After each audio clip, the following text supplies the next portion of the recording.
স্বাগত ডেডলাইন ঢাকায়, আপনাদের সাথে আছি গোলাম কিবরিয়া। নিমতলী থেকে চুরিহাট্টা মৃত্যুর মিছিলে বাড়ছে লাশের সারি। বিপজ্জনক রাসায়নিকের মজুদ স্থানান্তর না করলে আবারও যে কোনো মুহূর্তে হানা দেবে মৃত্যু, এমনটাই বিশেষজ্ঞদের মত। চকবাজারে ঘটে যাওয়া সাম্প্রতিক সময়ের মর্মান্তিক দুর্ঘটনার নানা দিক নিয়ে কথা হবে আজকে ডেডলাইন ঢাকায়। কথা বলতে স্টুডিওতে আছেন ঢাকা মেডিকেল কলেজের অধ্যক্ষ ডক্টর খান আবুল কালাম আজাদ, আছেন ফায়ার সার্ভিস অ্যান্ড সিভিল ডিফেন্সের সাবেক পরিচালক major M M Motiur Rahman এবং স্থপতি তৈমুর ইসলাম। স্বাগত আপনাদের। আমরা দেখেছি এই যে চকবাজারে যে অগ্নিকাণ্ড হলো, চুরিহাট্টায় যে মর্মান্তিক অগ্নিকাণ্ড হলো, তারপর কিন্তু ঢাকা মেডিকেল কলেজে সবচেয়ে নিকটতম এবং বড় মেডিকেল কলেজ হিসেবেই সেখানেই প্রথমে এবং এখন পর্যন্ত আহতদের নিয়ে আসা হয়েছে, মৃতদেরও নিয়ে আসা হয়েছে। যে হঠাৎ করে এত বড় একটা ঘটনা, সেটি আপনারা কিভাবে সামাল দিন আপনাদের সীমিত রিসোর্সের মধ্যে? ধন্যবাদ। একটা হলো যে আমাদের তো এই বার্ন ইউনিটের কথা আপনি জানেন, জি, এবং ইতিমধ্যে আমরা অনেকবার এটার প্রমাণ রেখেছি যে আমাদের ঢাকা মেডিকেল কলেজে বার্ন ইউনিট কীভাবে থাকে। যেই মুহূর্তে আমাদের কাছে খবর আসলো সেদিন তো 21শে ফেব্রুয়ারি সবাই প্রস্তুতি নিচ্ছে এবং সবাই শহীদ মিনারে যাবে, এবং অনেক রাস্তা টাস্তা বন্ধ ছিল, ঢাকা মেডিকেল কলেজ চারপাশে বন্ধ ছিল, হ্যাঁ। এবং ওখানে সব মানুষ আসবেন এবং আপনি জানেন মাননীয় প্রধানমন্ত্রী 12টায় আসবেন সব। তো ডাক্তারদের এবং নার্স তারা সমস্তই যখনই চকবাজারে এরকম একটা আগুন লাগার ঘটনা শুনলেন, তারা কিন্তু মুহূর্তের মধ্যে ওই 10:30টার পরেই মানে এটা কি স্বতঃপ্রণোদিত হয়ে, তাদেরকে কেউ বলেনি, ইনস্ট্রাকশন দেয়নি, রাতের বেলা কেউ জানায়নি, তারা যেভাবে খবর পেয়েছে। হ্যাঁ। তো আহতরা প্রথম আসতে শুরু করেন, সেটা আহতরা সর্বমোট মিলিয়ে 44 জন ঢাকা মেডিকেল কলেজে আসেন, এবং তারা এসে অনেকের মাইনর কাট ইনজুরি বা কিছু ভেঙেছিল, তারা ওই কিছু চিকিৎসা নিয়ে রাতের মধ্যেই অনেকে চলে গেছেন। তো 44 জনরা আসতে থাকেন আস্তে আস্তে আস্তে আস্তে, এবং এই যে বার্ন যারা নিয়ে আসলেন এদের এদের প্রথমে 11 জনকে শনাক্ত করা গেল, 11 জনকে ভর্তি করা হলো, তো 9 জনকে রাখা হলো, আর বাদ বাকি যাদের মাইনর কিছু ট্রমা ছিল তাদেরকে চিকিৎসা দেওয়া হলো, দুজনের অর্থোপেডিক। সরি, এরকম অবস্থা আপনারা চেষ্টা করেন যে যত বেশি সম্ভব রোগীকে ছেড়ে দিতে, কারণ যারা বেশি মানে এখানে ট্রায়ালের ব্যাপারটা আছে যে আপনাকে ভাগ করতে হবে যে আপনার ইনজুরি কেমন, দেখা গেছে যে একটু ছিলে গেছে, একটু কেটে গেছে, তার একটু কিছুটা আপনার ময়লা ধুলোবালি অ্যাব্রেশন হয়েছে, তাকে তো ভর্তি করে রাখার দরকার নেই, এরকম কিছু মানুষ চলে এসেছেন, কিন্তু তাদেরকে অবজারভেশনে রাখা হয়েছিল। যাদের ফ্র্যাকচার হয়ে গেছে তাদের রেখে দিয়েছে, কিন্তু 9 জন যাদের বার্ন ইউনিটে ভর্তি করা হলো তাদের পুরো বার্ন ছিল, তাদের 30 to 60% বার্ন ছিল, এখন আমাদের এখানে রয়েছে। এটা গেল একটা ব্যাপার, কিন্তু তখনও আমরা জানি না যে মৃত্যু কয়জন, তো এটা আমাদের হসপিটাল কেয়ারটা নিচ্ছিল, কিন্তু আমরা তখন জানি না যে আমাদের এই যে এত এত মানুষ মরে যাবে, এত আগুনে পুড়ে যাবে। এটা আমরা আস্তে আস্তে শেষের দিকে সকালের দিক থেকে আসতে শুরু করে, এবং আমরা আপনার যখন সকালবেলা যাই তখন অলরেডি আমাদের একেবারে অবাক হয়ে যাওয়ার মতো ব্যাপার। ঠিক এক্স্যাক্ট সংখ্যাটা আমরা বলতে পারছিলাম, কেউ বলছিল যে এটা 70 জন, কেউ বলছিল 80 জন। তো আমরা পরে ট্যাগ দেখে মিলিয়ে নিয়ে আমরা যখন কাজ শুরু করি পোস্টমর্টম, তখন আলটিমেটলি আমরা নিশ্চিত হই যে আমাদের 67 জন মৃতদেহ এসছে। এবং এটা আমার সবচেয়ে বড় কথা হলো যে ওই পরদিন 21শে ফেব্রুয়ারি আমাদের ছুটি ছিল, এবং আমাদের সমস্তদের সহযোগিতা, আমি মুহূর্তের মধ্যে অফিসে গিয়ে আমার পোস্টমর্টমের টিম নিয়ে আসি, প্রায় 20 জনের একটা টিম রেডি করি, এবং তারা অক্লান্ত পরিশ্রম করে। আপনি জানেন যে গতকালকের মধ্যে আমরা দ্রুততম সময়, এটা একটা রেকর্ডের মতো, আমার টিম এটা আপনার 45 জন আইডেন্টিফাই করে তাদের সমস্ত পোস্টমর্টম করে কালকেই হ্যান্ড ওভার করেছিল। আজকে একজনকে চেনা গেছে, আমরা তো সারাদিনই রেখেছি ওখানে লোক, সেখানে আরেকজনকে নিয়ে 46 আমাদের এখান থেকে চলে গেছে এখন পর্যন্ত। আর বাকিদেরকে চেনা যায়নি, ওটা নিয়ে পরে কথা বলবো, এটা কি প্রক্রিয়ায় আমরা যাব। আমরা দেখলাম চকবাজারে চুরিহাট্টার যে আগুনটা, এটা মুহূর্তেই এত ভয়াবহ হয়ে উঠেছে যে মানে অবিশ্বাস্য। যারা প্রত্যক্ষদর্শী ছিলেন তাদের মুখ থেকে যে বর্ণনা শুনেছি, তো এই আগুনটা এরকম মানে মুহূর্তেই এত ভয়াবহ রূপ নেওয়ার কারণটা কি? প্রথমে আমি নিহত পরিবার, যারা নিহত হয়েছেন তাদের সম্পৃক্ত পরিবারে সমবেদনা জানাচ্ছি। পাশাপাশি আপনার মাধ্যমে পুরান ঢাকা যারা এই কেমিক্যাল ব্যবসা এতদিন করে আসছেন, নিমতলি পরে যাদের শিক্ষা হয়নি, তাদের বলবো যে সময় এসেছে আর এখনও করা এই ধরনের কেমিক্যাল নিয়ে ব্যবসা করা পুরান ঢাকার মতো ঠিক হবে না। তো আমি যেটা বলতে যাচ্ছি, এই দ্রুত সময়ে এত ফাস্টার হয়ে আপনাকে এর আগে নিমতলিতেও দেখেছেন, ঠিক এরকমই দেখেছেন, অলমোস্ট এরকম একই সময় কিন্তু ঘটেছিল। এবং বেসিক্যালি এটা কেমিক্যাল বেসিক্যালি যে ইয়ে ছিল আপনার ওখানে পারফিউমের যে ইয়েগুলো ছিল 3-4টা ফ্লোরে প্রত্যেকটা জায়গায় প্রচুর পরিমাণ মজুদ ছিল, পাশাপাশি প্লাস্টিক দানা ছিল। সো এইগুলো কিন্তু খুবই ফ্লেমেবল আইটেম, এবং যখনই এটা সার্টেন টেম্পারেচার এটা পায় তখন এটা দ্রুত স্প্রেড করতে থাকে, এবং ফায়ার ব্রিগেড পৌঁছানোর আগেই কিন্তু আগুনগুলো অনেক স্প্রেড করছে, যেটা কন্ট্রোল করতে ভেরি ডিফিকাল্ট হয়েছে। তো এটা কেমিক্যাল ছাড়া অন্য কোনো আগুনে এটা পসিবল না এত দ্রুত স্প্রেড করা। সো মেইন কারণ কেমিক্যাল। আমরা দেখলাম আজকেও আমাদের সংবাদকর্মীরা দেখিয়েছে যে বিল্ডিংটা ওয়াহিদ মেনশন, এটার নিচে গুদাম ঘরে এখনো অক্ষত অনেক ড্রাম রয়ে গেছে এবং ওগুলোতে রাসায়নিক রয়েছে, দাহ্য পদার্থ রয়েছে। সেগুলো যদি আগুনের ছোঁয়া পেত তাহলে এটার আল্লাহর একটা রহমত যে ওই মানে ওই পর্যন্ত এটা পৌঁছাইতে পারেনি। এটা পৌঁছাইলে পিছনে ফায়ার সার্ভিসের অনেক অবদান। বেসিক্যালি এরা তো অনেক মানে ডেডিকেটেডলি যেভাবে কাজ করে, তার মানে আসলে ভয়াবহতাটা আরো অনেক বেশি মাত্রায় হতে পারত, সেরকম সংখ্যা ছিল। যদি সেখানে পৌঁছাতে পারতো তাহলে কি হতে পারত? তাহলে হয়তো বিল্ডিংটা কলাপস করে বা আশেপাশে বিল্ডিং আরো এফেক্টেড হতো, এটা আরো বড় এক্সপ্লোশন হতে পারতো, যেটা বিল্ডিং এখন দাঁড়িয়ে আছে জায়গায় যেহেতু। জি, এটার বেসিক্যালি আরো এলাকা জুড়ে এটা ডিভাস্টেটিং যে ইফেক্ট আরো ছড়িয়ে পড়তে পারতো। আর পাশাপাশি আমাদের ওই সময়টা বেসিক্যালি আমাদের ভিতরে যে লোকজন ছিল তার পাশাপাশি আশেপাশের লোক যারা হয়তো স্মৃতিসৌধ বা অন্য জায়গায় যাচ্ছিল বা বের হয়েছিল খাবারের জন্য, ওষুধের জন্য বেরিয়েছে, তারাই কিন্তু ম্যাক্সিমাম তারাই এফেক্টেড হয়েছে। আপনি নিশ্চয়ই দেখে থাকবেন, আপনাদের রিপোর্টের মাধ্যমে আমি দেখেছি যে ওই সিঁড়ির মধ্যে বা নিচে কিরকম 20 থেকে 30 জন লাশ পাওয়া গেছে।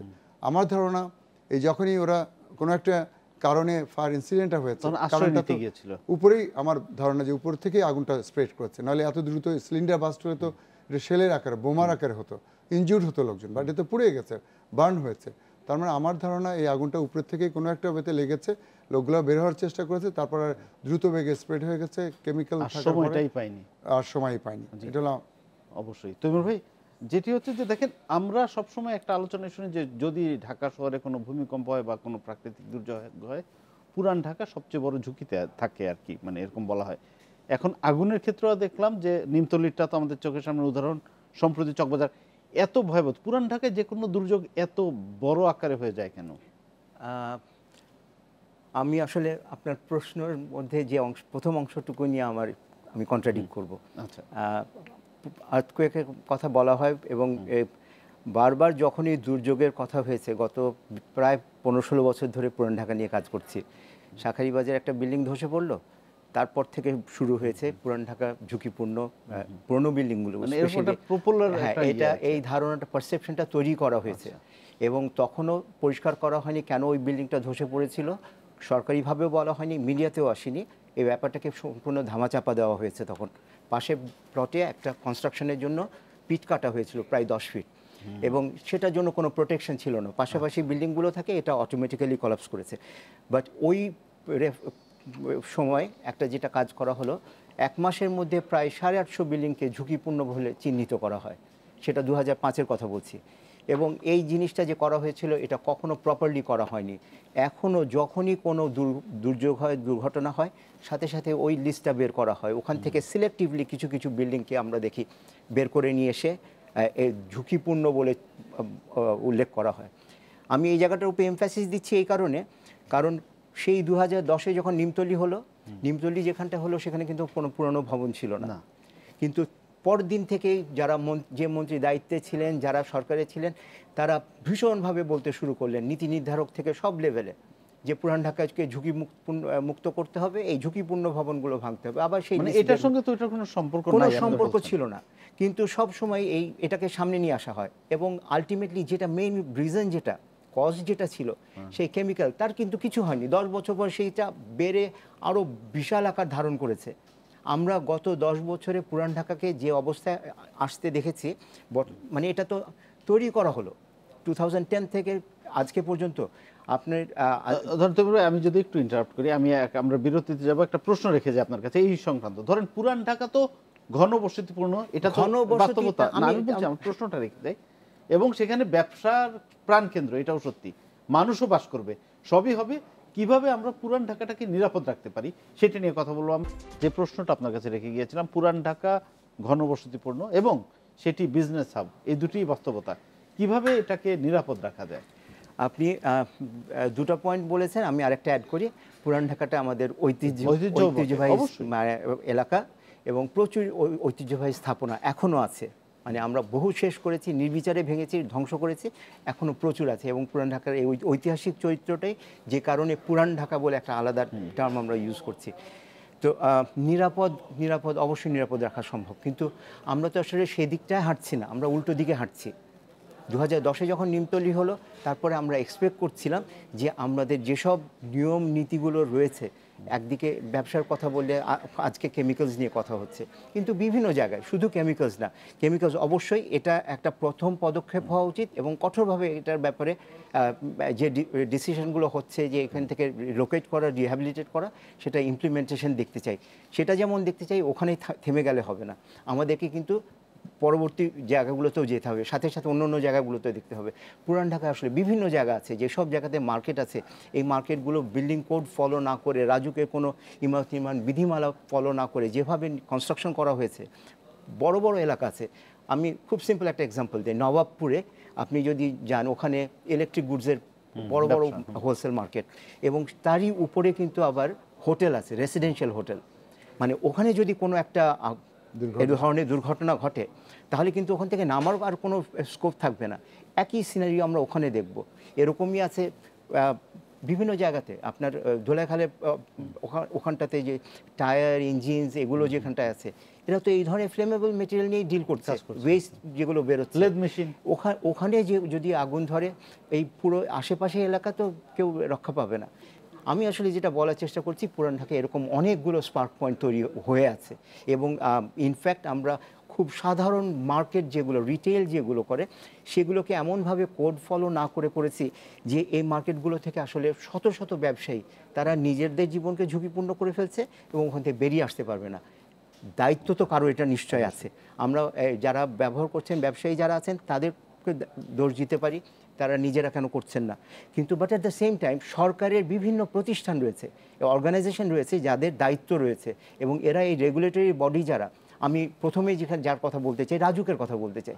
আপনার ছোট ছোট গলির মধ্যে 7-8 তলা বিল্ডিং করে এমনভাবে করা হয়েছে, এবং তার মধ্যে এইসব ব্যবহারগুলো চলে আসার ফলে তো ওই জায়গাগুলো ঝুঁকিপূর্ণ হয়ে যাচ্ছে। অবশ্যই আমি আবার আসবো আপনার কাছে, আমি যাচ্ছি মেজর মতিউর রহমানের কাছে।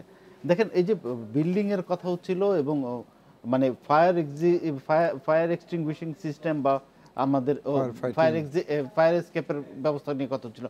প্রশ্ন হচ্ছে যে পুরো ঢাকা শহরে কত শতাংশ বিল্ডিং এগুলো মেনে চলে? পুরান ঢাকা বাদ দেন, পুরো ঢাকা শহরই তো ঝুঁকির মধ্যে। এখন যত বিল্ডিং এখন যেগুলো হচ্ছে বেসিক্যালি এই যে কয়েক বছর আগের থেকে বিল্ডিং কোড মেনে যে বিএনপিসি নিয়ে আলোচনা হচ্ছে, সচেতনতা ডেভেলপ করা হচ্ছে বিভিন্ন জায়গায়, বাট রাজুকে সবসময় বলে রাজুকের ম্যান পাওয়ার কম, সবসময় বলে যে রাজুকের লোক বল নাই, ওই যে পাশ করে দিয়েছে, পরে আর চেক করার সময় কিন্তু তাদের আর পাওয়া যায় না। ঠিক তদ্রূপই অন্য জায়গায় অন্য প্রতিষ্ঠান ওই ব্লেমটা দিয়ে আসছে যে আসলে আমাদের লোক বল, জনবল কম। বাট আমার কথা হলো, আমরা যদি পুরান ঢাকাকে বাঁচাতে চাই, তাহলে আমাদেরকে সেই ক্ষেত্রে আগে তো 400 বছর থেকে এতে ইতিহাস, যখন বিল্ডিংটা একতলা দোতলা ছিল, তখন তো রাস্তাগুলো ওইভাবে ডেভেলপ করা হয়েছে, বাস্তবতা ছিল। এখন তো হাইরেস করে দিয়েছেন, অনেক দোতলাকে 8 তলা 10 তলা করে দিয়েছে। সেই তুলনায় তো রাস্তাটা আপনি করেনি, সেই তুলনায় পানির রিজার্ভার তো করেনি। আপনাকে তো বিদেশে অনেক দেশ আছে, এরকম অলিগলিও আছে, কিন্তু এরকম সুন্দর ইউরোপ অনেক কান্ট্রি আছে, বাট তারা প্রপারলি হাইডেন পয়েন্ট আছে যেখান থেকে তারা ফায়ার ফাইটিং করতে পারে। ওইটা নিয়ে আমি আসবো আপনার কাছে। আরেকটা ছোট প্রশ্ন আপনার কাছে জানতে চাই, ধরেন 37টি ইউনিট কাজ করছিল সেদিন ঢাকা শহরে, সেই মুহূর্তে মানে আমি জাস্ট জানতে চাচ্ছি যে ধরেন আরেকটা অংশ শহরের যদি কোনো একটা দুর্ঘটনা ঘটতো, তাহলে তো আমাদের একটা বড় বিপর্যয় হতো। সেই ক্ষেত্রে কি ফায়ার সার্ভিস কিছু ইউনিট মজুদ রাখে কিনা, মানে আমি জাস্ট আমার জানার জন্য। এদের তো ডেফিনেটলি রিজার্ভ আছে, সবগুলো আসে না, কিছু তো রিজার্ভ থাকে। বিভিন্ন স্টেশন আছে যারা কাছাকাছি নিয়ার বাই, যেগুলা যেমন ঢাকা হেডকোয়ার্টার যেখানে, ওখানে অনেকগুলা রিজার্ভ থাকে, মানে fire tender, chemical tender, water tender, turn treble ladder আছে, ট্রেনিং কমপ্লেক্স মিরপুরে আছে, মানে তার মানে এর বাইরেও আসলে ম্যানেজ করা। হ্যাঁ, ম্যানেজ করা। আমি আসছি ডক্টর খান আবুল কালাম আজাদের কাছে, আপনার কাছে জানতে চাই, ধরেন আমাদের সরকারি হাসপাতালগুলো, ঢাকা মেডিকেল কলেজের কথাই যদি বলি, আমরা দেখি সবসময় একেবারে উপচে পড়া ভিড় মানুষের, রোগীদের, মানে বেডের জায়গা হয় না বিভিন্ন জায়গায়, তার উপর যখন এরকম একটা ঘটনা ঘটে, আমরা কিছুদিন আগে সোহরাওয়ার্দী হাসপাতালের ঘটনা দেখেছি, সব রোগী স্থানান্তর করা হয়েছিল, সেইখানে কিভাবে আপনারা এই মানে লিমিটেড রিসোর্সের মধ্যে ম্যানেজ করেন? একটা হচ্ছে যে এটা তো আমাদের একটা মানসিক প্রস্তুতির ব্যাপার রয়েছে। ঢাকা মেডিকেল কলেজ তার অনেক রকম ঐতিহ্য ধারণ করে। ঢাকা মেডিকেল কলেজ মনে করে তারা দেশের জন্য একটা অংশ, এবং আপনি দেখবেন যে ঢাকা মেডিকেল কলেজে ডক্টররা তাদের কাজে দ্বিগুণ তিনগুণ কাজ করে, ধারণ ক্ষমতার দ্বিগুণ রোগী সবসময় আমাদের থাকে, এবং সমস্ত রোগীকে এখানে সেটি ম্যানেজ সেই করা হয়। বাস্তবতায় আরো যখন বাড়তি চাপ পড়ে সেটা আমরা collapse করে আমরা না আমরা normal ধরে রাখি চিকিৎসা? যে এটা আমাদের এটা আমরা ওই দায়িত্বটুকু নিয়েই কাজ মানে করি বলে। আমি বলছি স্বাভাবিক চিকিৎসা ব্যবস্থা ব্যাহত সেটা তো হয় কিনা, প্রশ্নই ওঠে না। সেটি জানতে চাচ্ছি। আমরা আমাদের যে কোনো দুর্যোগে আমাদের যে প্রস্তুতি থাকে, আমাদের টিম ঠিক করা থাকে, আমাদের ডক্টররা সেখানেও কাজ করেন। আবার যেটা আমাদের ইউজুয়াল কাজ, রুটিন আমাদের অ্যাডমিশন, যে রোগীগুলো ভর্তি রয়েছেন, রুটিন আপনার মেডিসিনের চিকিৎসা, তাদের সমস্ত কিছু কিন্তু একই ধারায় চলতে থাকে, সেখানে এতটুকুন ব্যত্যয় ঘটবে না। এবং সেই জন্যই আমরা নিমতলির মতো ঘটনাকে সামাল দিয়েছি। আমরা তারপরে ওই যে কি বলে রানা প্লাজার যে পেশেন্টগুলো নিয়ে এসেছেন তাজরিনের সেখানে, ঘটনা ছিল। তারপরে তাজিন এই যে আগুন লেগেছিল, এই যে এইবারের ঘটনা, আমরা একটা বলতে চাই যে আমরা আসলেই, আমি একজন চিকিৎসক হিসেবে আমি কখনো কল্পনা করতে এতগুলো মৃতদেহ চলে আসবে। আমরা আমরা আমরা মনে করেছি যে অনেক বেশি আহত রোগী আসবেন, কিন্তু হত রোগী এত নিহত আসবেন এটা আমাদের কোনো ধারণার বাইরে ছিল না। আমাদের টিম এত বেশি প্রস্তুত ছিলেন যে ওখানে দুটো কক্ষ একেবারে রেডি করা ছিল আমাদের বার্ন ইউনিটে, শুধু যে সেখানে পেশেন্ট ম্যানেজ করা হবে, এবং সেখানে আমরা শুরু করেছিলাম, এবং তারপরে তো তাদেরকে স্থানান্তর করা হয় আরও ইন্টেন্সিভ কেয়ারের জন্য, আমাদের বার্ন ইউনিটে রাখা হয়েছে। আমাদের যে প্রথম 11 জন ভর্তি হলো, দুজন দেখলাম যে তাদের বার্নের চাইতে আপনার ক্যাজুয়ালিটি বা অর্থোপেডিক ইনজুরি বেশি, তাদেরকে ক্যাজুয়ালিটিতে নিয়ে যাওয়া হয়েছে। আর 9 জনকে একদম ইন্টেন্সিভ কেয়ার আমাদের নিয়েছি। এর মধ্যে আমাদের 5 জন ইনশাল্লাহ এখন খুব ভালো অবস্থায় রয়েছেন, আর 2 জন স্টেবল, একজন যিনি 60% বার্ন নিয়ে রয়েছেন, তিনি একটু ফ্ল্যাকচুয়েট করছে তার অবস্থা, আমরা তাকে আরও বেশি ইন্টেন্সিভ কেয়ার দিচ্ছি। এটা হচ্ছে আজকে বিকেলবেলার রিপোর্ট, এবং আমরা চেষ্টা করি যে আমরা জাতীয় প্রয়োজনে, আমি শুধু একটু বাড়তি কথা বলতে চাই যে যেমন ধরেন ঢাকা মেডিকেল কলেজে যখন একজন ডক্টর কাজ করেন, তিনি জানেন যে যদি আবার একটি ভাষা আন্দোলন হয় ঢাকা মেডিকেল কলেজকে যেতে হবে, আবার মুক্তিযুদ্ধ হয় ঢাকা মেডিকেল কলেজকে কাজ করতে হবে, সেটাই এরকম ভাবে আমাদের জাতীয় প্রয়োজন আমরা কাজ করি ডেফিনেটলি। এবং আমরা অ্যাপ্রিশিয়েট করি। আমরা একটা বিরতিতে যাব, তার আগে আপনার কাছে একটা প্রশ্ন রেখেছি। আমরা দেখেছি যে পৃথিবীর বিভিন্ন দেশে অন্তত প্রধান সড়কগুলোতে ফায়ার হাইড্রেন্ট থাকে, পানির একটা উৎস থাকে যে কোনো অগ্নিকাণ্ডের ঘটনা মোকাবেলার জন্য। তো আমাদের এখানে নগরের ডিজাইনে বলেন বা আপনাদের মানে কোথাও আমরা এরকম দেখি না, এরকম কোনো রেকমেন্ডেশন কি আপনারা দিয়েছিলেন কিনা সরকারকে, এটা জানবো। বিরতি। যে বিষয়ে কথা বলছিলাম যে বিভিন্ন দেশে আমরা দেখি যে ফায়ার হাইড্রেন্ট থাকে রাস্তার পাশে, আমাদের দেশে এরকম কোনো কিছু আমরা দেখি না। হ্যাঁ, ফায়ার হাইড্রেন্ট অবশ্যই দরকার ফায়ার ব্রিগেডের জন্য। আপনি আগে যদি 10 বছর আগে যান বা 15 বছর আগে ব্যাক করে যান, তখন কিন্তু বিভিন্ন মহল্লা পাড়ার মধ্যে পুকুর ছিল, যেটা ফায়ার ব্রিগেড ওটাকে কাজে লাগাতো। এখন কিন্তু ওল্ড ঢাকায় কোনো পুকুর খুঁজে পাবেন না। নতুন ঢাকায় যেগুলো আরবানাইজেশন হচ্ছে, ওখানে কিন্তু মাঠ, ছোটো মাঠ আছে, বাট পুকুর নাই। পুকুরটা ভরাট করে আমরা বিল্ডিং তুলতেছি। তো সেই ক্ষেত্রে ফায়ার ফাইটিংয়ের জন্য প্রথম যে ওয়াটার সোর্সটা দরকার ফায়ার হাইড্রেন্টের মাধ্যমে, এবং বিশেষ ম্যাক্সিমাম ডেভেলপ কান্ট্রিতে কিন্তু ফায়ার হাইড্রেন্ট আছে। রাস্তার সাইডে একটা করে ফায়ার হাইড্রেন্ট এলাকা ভিত্তিক আছে, যাতে করে ওখানে এসে ফায়ার ব্রিগেড তার হোজরিল কানেক্ট করে স্ট্রেট হয়ে তারা ওই বিল্ডিং এ ফায়ার ফাইট করতে পারে। আমাদের দেশে এরকম কিছু করার জন্য আপনারা কোনো মানে ফায়ার আমরা তো এই ব্যাপারে নীতি নির্ধারককে বলেছি, ডেফিনেটলি চিঠি লেখা হয়েছে, প্রপার টক শোতে বলা হয়েছে, হায়ার ইয়েতে রাজুকদের যারা আরবান প্ল্যানার তাদেরকে বলা হয়েছে। আমি আরেকটু অ্যাড করতে চাই, যেমন গার্মেন্ট সেক্টরে কিন্তু বাইরের মাধ্যমে আমরা এখন ফায়ার হাইড্রেন্টে মাস্ট।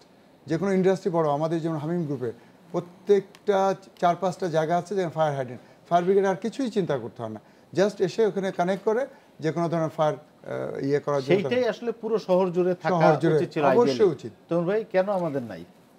কেন নেই তো এরকম বহু জিনিস আমাদের নেই, আমরা জাস্ট ধরে নিই। আর পুরান ঢাকাতে আমি যেখানে বারবার ফিরে যাচ্ছি আর কি, আমাদের আসলে তো ঢাকা শহরটাই তো অবসবাসযোগ্য নগরী হিসেবে চ্যাম্পিয়ন আমরা।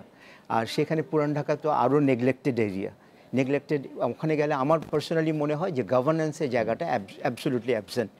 মানে যেখান থেকে শুরু গুলিস্তান ক্রস করব সাথে সাথেই মনে হবে আরেকটা জগতে চলে আসলাম, ট্রাফিক থেকে স্টার্ট করে এভরিওয়্যার। কিন্তু আমি বেসিক্যালি অ্যাজ অ্যান আর্কিটেক্ট পুরো ব্যাপারটার মধ্যে ফিজিক্যাল যে ইনফ্রাস্ট্রাকচার সেটার উপরে আমার বেশি আর কি এমফাসিস। আমি যে ভৌত অবকাঠামো যেটা তৈরি করেছি, আমরা যেভাবে কনস্ট্রাকশন নির্মাণ করছি বা বিল্ডিং নির্মাণ করছি, সব কিছুর মধ্যে দিয়ে সমস্যা স্তূপে স্তূপে তৈরি করছি আর কি, মানে একটা স্তূপ তৈরি করছি সমস্যা। এখান থেকে বের হতে হলে ফায়ার আপনার হাইড্রেন্টের সিস্টেমটা যেটা লাগবে, আমি বলছিলাম 2011-তে আমরা একটা এক্সিবিশন করেছি নিমতলির পর, কারণ তখন এই কথাগুলো হচ্ছিল যে পুরান ঢাকাতে আসলে সরু রাস্তায় এটাকে চওড়া না করলে এখানে থাকা যাবে না এটসেট্রা, বা দুর্যোগের সময় ফায়ার সার্ভিস যেতে পারবে না। তো আমরা বিদেশে যে জিনিসটা ইউজ করা হয় ওয়াটার হাইড্রেন্ট যেটা স্ট্রিটের মধ্যে থাকে, সেটার কীভাবে ইউজ করা যেতে পারে সেটা আমাদের ওই এক্সিবিশনে বিভিন্ন স্ট্রিটস্কেপ ছিল, সেখানে দেখিয়েছিলাম। তো এবার যেটা পজিটিভ জিনিস হচ্ছে, এটা নিয়ে অনেক কথা হচ্ছে এবার। তো এটা একটা মানে ডেফিনেটলি একটা পজিটিভ ডেভেলপমেন্ট। বাট পাশাপাশি না আরও দুই একটা পয়েন্ট একটু অ্যাড করতে চাই, যে রাস্তাগুলোর ম্যানেজমেন্টে যেটাও হচ্ছে যে রাস্তার উইথ বাড়ানোটা খুব জরুরি না, তার চেয়েও বেশি জরুরি হচ্ছে হলো যে এখানে যে ধরনের ডেভেলপমেন্ট হচ্ছে সেটার উপরে যে রেগুলেটরি বডি যারা আছেন, রাজুক অথবা সিটি কর্পোরেশন কখনো কখনো পারমিশন দেয়, তাদেরকে তাদের দায়িত্ব অনুযায়ী কাজ করছে কিনা সেটা নির্ণয় করা, বাট এবং at the same time accountable করা। ও প্রত্যেকটি এরিয়া কিন্তু বিভিন্ন লোকের দায়িত্বে আছে, ইন্সপেক্টর, অথরাইজড অফিসার, তারা কিন্তু নির্বিকার। মানে এই ঘটনাগুলো যে হয়ে যাচ্ছে, রাজুক বলবে সিটি কর্পোরেশনের জন্য পুরান ঢাকায় যেতে পারে না, সিটি কর্পোরেশন বলবে রাজুকের দায়িত্ব। এই যে জায়গাগুলোকে রিজলভ করা দরকার, কার দায়িত্ব আমরা এটা আসলে কে কী বলে কিছু যায় আসে না, আসলে একবার ওয়ান্স ফর অল এটা সেটেল করা দরকার। That's number one. আরেকটা জিনিস হচ্ছে হলো, পুরান ঢাকায় আমাদের একটা জায়গায় একেবারেই টোটালি ইগনোরড থাকে, সেটা হচ্ছে হলো, আমি ওই যে নিরাপদ পুরান ঢাকার কথার জায়গা থেকে যদি বলি, সেটা হচ্ছে হলো আমাদের ওখানে ট্রান্সপোর্টের সিস্টেমের মধ্যে একটা পরিবর্তন আনা দরকার। ওখানে গণপরিবহন ব্যবস্থা করতে হবে পুরান ঢাকায়, এবং আপনি দেখবেন যে কোনো সময় পিক আওয়ারগুলোতে রিক্সা দিয়ে যেভাবে ভরে থাকে, আমাদের আসলে ওই জায়গাটা একটু কাজ করা দরকার। গণপরিবহন বলতে আমি এখানে মেট্রো যাবে, বাস যাবে, আসলে দ্যাটস নট পসিবল। আপনাকে ট্র্যামে আসতে হবে। ট্র্যাম এমন একটা জিনিস যেটা প্রত্যেকটা বড় বড় শহরে ছিল, আমাদের পাশের শহর কলকাতায় খুব এফিশিয়েন্টলি কাজ করছে। আমরা পুরান ঢাকাতে ট্র্যাম কেন নিয়ে আসতে পারবো না? এটা আসলে আমাদের একটু সিরিয়াসলি চিন্তা করা দরকার। এবং পুরান ঢাকার ভেতরে আমরা যখনই কোনো ট্রান্সপোর্ট প্ল্যান করা হয়, তখন দেখি সদরঘাট থেকে গুলিস্তান, তারপরে কোথায় চলে যাচ্ছে। কিন্তু আমি যদি মানে হরিজন্টালি ট্রাভেল করি, সূত্রাফার গ্যান্ডেরিয়া থেকে আমি লালবাগ যাব, আমাকে কিন্তু 1.5-2 ঘন্টা মানে পিক আওয়ারে 1.5-2 ঘন্টা রিক্সায় কাটাতে হবে। আমার এই জায়গাগুলো ওয়ার্কআউট করা দরকার, কারণ আলটিমেটলি আপনি যতই ক্যাপাসিটি ডেভেলপ করেন, রাস্তাতে যখন আপনার অ্যাম্বুলেন্সটা নামছে, এই অ্যাম্বুলেন্সটা কিন্তু নড়াচড়া করতে পারছে না। আপনাকে রাস্তাকে যতই চওড়া করুন, আপনাকে এই রাস্তাগুলোকে ম্যানেজের ট্রাফিক ম্যানেজমেন্টের জায়গা তৈরি করতে হবে। আর শেষ একটা পয়েন্ট হচ্ছে হলো, আমাদেরকে এই জায়গাটায় ফিরে আসতে হবে, বারবার ফিরে আসতে হবে। আমার মনে করেন কল্যাণপুর বা কমলাপুর, এই বিভিন্ন জায়গাতে এই সিমিলার সিচুয়েশন, হ্যাঁ, হাই ডেন্সিটি যে ডেভেলপমেন্ট, কিন্তু পুরান ঢাকার একটা বাড়তি ডিমেনশন আছে। পুরান ঢাকার আমার ইতিহাস, আমার ঐতিহ্য, আমার সত্তার সাথে জড়িত। কাজী পুরান ঢাকাকে এখনই এই অজুহাতে আমরা দেখতে চাই যে পুরান ঢাকা যেমন ডিমান্ড করে ঠিক সেইভাবে করে আমাদের একটা ইন্টারভেনশন দরকার, এবং সেই পুরান ঢাকা থেকে শুরু হোক, পুরান ঢাকা দিয়ে শুরু হোক, আরেকবার নতুন করে 400 বছর আগে কথা বলা হয় তো আবার নতুন করে শুরু হোক। আমরা একটা বিরতি যাব, আপনার কাছে একটা প্রশ্ন রেখে যাই, সেটি হচ্ছে যে ধরেন এরকম বড় আমরা সম্প্রতি যে দুটি দেখলাম, একটি হচ্ছে গিয়ে আমাদের সোহরাওয়ার্দী হাসপাতালে অগ্নিকাণ্ড, সব রোগী ঢাকা মেডিকেল কলেজে স্থানান্তর করা হলো, আর চকবাজারের অগ্নিকাণ্ড, সবাই ঢাকা মেডিকেল কলেজে আসলো।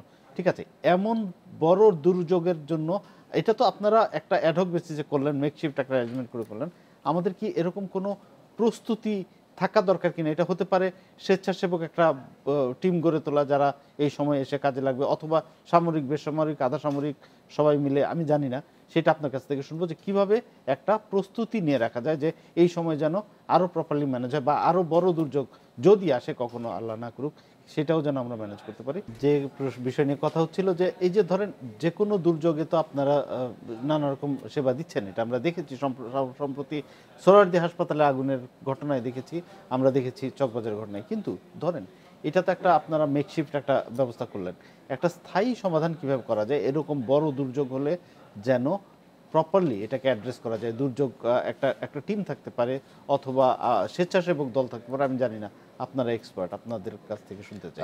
ধন্যবাদ। আমরা যদি দেখেন এই যে আমরা দুর্যোগগুলোর কথা বলি, দুর্যোগ কিছু হচ্ছে প্রাকৃতিক দুর্যোগ, ন্যাচারাল দুর্যোগ, এটা আমাদের হাত নেই, কিন্তু এটা থেকে বাঁচার রাস্তা করতে হয়, ক্ষতি কমিয়ে আনার চেষ্টা করতে হয়। আরেকটি হচ্ছে মানুষের তৈরি দুর্যোগ। এই যে যেটা আমরা দেখতে পাচ্ছি, আমরা আমাদের মতো গরিব দেশে যেটা অ্যাফেক্টেড হই, মানুষের তৈরি দুর্যোগে বেশি হতাহত হয়। আপনি গ্রামাঞ্চলে যে আগে বন্যার যে তীব্র ছোবল ছিল, এখন কিন্তু আমরা বন্যার কারণে যে প্রাণ যে হানাহানি, এবং সেটা কিন্তু অনেক কমিয়ে নিয়ে এসছে। বন্যায় এখন মানুষ মারা যায়ই না বলতে গেলে, কিছু কিছু সাপে কামড়ে মারা যায়, কিন্তু খুব বেশি ক্যাটাস্ট্রফি হয় না। কিন্তু এই যে আমাদের যে এখানে এই আগুন নিয়ে যেটা বা আপনার ধস, যেটা বিল্ডিং একটা যে ধসে পড়লো, এবং এগুলো কিন্তু আমাদের জন্য খুবই একটি মারাত্মক হুমকি। আমরা আমরা এই রকম ক্ষেত্রে অবশ্যই আমাদের যথেষ্ট প্রস্তুতি থাকা দরকার। ঢাকা মেডিকেল কলেজ শুধু নয়, আমাদের যে সমস্ত হসপিটাল তৈরি হবে তাদের প্রত্যেকের একটা টিম থাকবে, এবং এটার জন্য কিন্তু সবগুলো আন্তঃমন্ত্রণালয় একটি সমন্বিত ফোর্স থাকা লাগবে। এবং ধরেন কোথাও একটা হলো দুর্ঘটনা হলো, সেখানে একটা মেডিকেল টিম সাথে সাথে দৌড়াতে হবে, আশেপাশে এরকম একটি ডেডিকেটেড মেডিকেল টিম থাকবে যারা ওখানে যাবে এবং ওখানে গিয়ে কিছু মানুষের সেবা শুরু করবে, এবং তাদের ইমিডিয়েটলি যাদেরকে আপনার ওই কিছু চিকিৎসা নিয়ে যাদের হসপিটালে এনে তারাই বলে দেবে তাকে এখানে পাঠিয়ে দাও। এরকম একটা প্যারামেডিক্স টিম এখানে গাইডেড বাই এ ডক্টর হতে পারে, এটা কিন্তু যাওয়া দরকার। কিন্তু এরকম কিছু কি আছে আমাদের এটা দুর্ভাগ্য হলো যে আমাদের একটা সময় আমরা দেখতাম এরকম প্রাইভেট কোনো হসপিটালে এরকম তারা ব্যবস্থা করেছেন যে তারা একজন রোগীকে নিয়ে আসে, কিন্তু এই ডিজাস্টারের সময় সেটা কোনো কাজে লাগবে না এবং অত্যন্ত অপ্রতুল। যে কোনো বড় ঘটনায় আসলে লিড নিতে হয় সরকারি হাসপাতাল, সরকার, আমাদের দেশে তাই নিয়ম, এবং ঢাকা মেডিকেল কলেজ সেটাই নিয়ে আসে। কিন্তু দেখা গেল যে আমরা প্রস্তুতি নিয়ে বসলাম, কিন্তু ওই যে মানুষ যে নিয়ে আনা, এই যে মধ্যেখানে যে তাদের কেয়ার, একটা অনেক রোগীকে দেখা যাবে তাকে যখন নিয়ে আসা হয়েছে একটু অক্সিজেন দিলে তাকে কিন্তু বাঁচানো যেত। এই সামান্য জিনিসগুলো আমাদের কিন্তু এখনো ল্যাকিং। এই জায়গাগুলোকে আমাদের কাজ করার, আপনারা কোনো সুপারিশ দিয়েছেন? আমরা ইতিমধ্যে কাজ করেছি। আপনারা জানেন যে আমরা এই আগামীতে খুব শীঘ্র একটা সেবা সপ্তাহ করব, স্বাস্থ্য সেবা সপ্তাহ। তার মধ্যে একটা হচ্ছে আমাদের ড্রিল, এই যে ফায়ার ফাইটিংয়ের একটা ড্রিল আমরা দেখাবো, এবং হসপিটালগুলোতে ইতিমধ্যে আমরা নির্দেশনা পেয়েছি যে আমাদের প্রত্যেকটি সরকারি স্থাপনায় নিজেরা আগুন লাগার ব্যাপারে কতটুকু আমরা সতর্ক এবং তার বিরুদ্ধে কতটুকু প্রস্তুত রয়েছে। 2 নম্বর, দুর্যোগের ব্যাপারে আমরা আমাদের ডাক্তারদের প্রায়ই ট্রেনিং দিই, এবং আমরা ওই তাদেরকে বিভিন্ন সময়ে বিভিন্ন জায়গায় ট্রেনিংয়ে পাঠাইও, আপনার বিসিএসে এটা পড়ানো হয়। সবচেয়ে বড় কথা হলো যে দেখেন ঢাকা মেডিকেল কলেজের উপরে যেটা চাপ ওই 46-এ ছিল, এখন আরও দিন দিন চাপ বেড়েছে। এটা প্রথমে 100 বেডের হসপিটাল থেকে 1000, 2000, 3000। আপনার মাধ্যমে আমি একটু দেশবাসীকে জানাতে চাই যে আমাদের এখন ঢাকা মেডিকেল কলেজের পাশাপাশি আরো 3টি সরকারি মেডিকেল কলেজ রয়েছে এবং একটি বিশ্ববিদ্যালয় রয়েছে। আমরা শেষ পর্যায়ে, তার মানে আপনারা আসলে দুর্যোগ মোকাবেলার জন্য অনেক রকম পরিকল্পনা, আমাদের অনেক পরিকল্পনা রয়েছে। আমরা সময় একটু সংক্ষিপ্ত, আপনার কাছে একটু যদি আমরা জানতে পারি, আপনি এক্সপার্ট, যে এরকম আগুনের ঘটনায় ফায়ার সার্ভিস তো কাজ করবে, কিন্তু যারা ওখানে আটকা পড়বেন, ভিকটিম থাকবেন, তারা কিভাবে কোন পন্থা নিলে একটু নিজেকে নিরাপদ রাখতে পারেন বা বাঁচার সম্ভাবনা বেড়ে যায়? কেমিক্যালে তো ভেরি ডিফিকাল্ট, বাট অন্য আগুনে তো তাকে ওই যখনই আগুন ধরেছে প্রাথমিক অবস্থায় তাকে দ্রুত বেগে সিঁড়ি দিয়ে নেমে এসে সেফ জায়গায় অবস্থান করা, that is the safest way. Lift ব্যবহার করা যাবে না। আর আমি আপনার মাধ্যমে পুরান ঢাকা লোকজনবাসীদেরকে বলবো তারা কেমিক্যাল নিয়ে যেন আর কখনো এরকম খেলা না করে, কেমিক্যাল বোম নিয়ে যেন খেলা না করে, তারা ইমিডিয়েটলি যেন জনসচেতনতা তৈরি করে যেন এখান থেকে কেমিক্যাল ঢাকা। এই জায়গাটা আমি তৈমুর ভাইয়ের কাছে আসছি। ধরেন আমরা বলছিলাম যে সরকারের নীতি নির্ধারকদের আইনগুলো কঠোরভাবে কঠোরভাবে এগুলো আরোপ করা দরকার, মেনে চলা দরকার। কিন্তু মানুষের সচেতনতাও কি জরুরি না? ধরেন যেই বাসার বাসিন্দা বাস করছে, নিচেই কেমিক্যাল মজুত করছে, তাদেরকেও তো আসলে এটা বোঝাতে হবে। না, তাদের বোঝাতে হবে, এটা নিয়ে কোনো প্রশ্নই নেই।